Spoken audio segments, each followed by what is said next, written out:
మన సాంబార్ మన ప్రిపరేషన్లో మనం ఒక కప్పు పప్పు నానబెట్టి సాంబార్ చేస్తే ఒక బకెట్ సాంబార్ అవుతుంది. ఆ బకెట్ ఎలాగో మనం తాగం. దానికంటే కూడా ఇవి ఉడకపెట్టేసి నానబెట్టి ఉడకపెట్టి పోపునేసుకుంటే ఒక వెజిటబుల్తో పాటు ఇంకా డైరెక్ట్గా ప్రోటీన్ వెళ్తుంది కదా.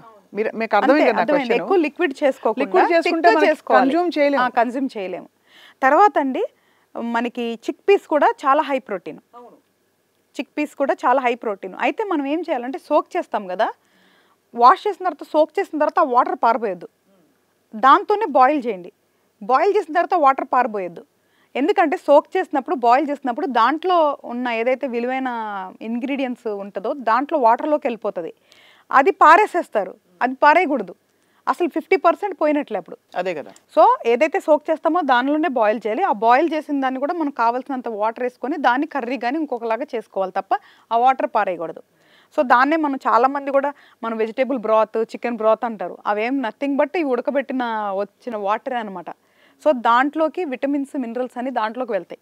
ఈవెన్ పెరుగులో వాటర్ కూడా కొన్నిసార్లు పారబోయేద్ది అంటారు, ఎందుకంటే దాంట్లో ఉంటాయి కాబట్టి. అవునవును, చాలా ప్రోటీన్ ఉంటుంది అందులో, చాలా మినరల్స్ ఉంటాయి. రైట్.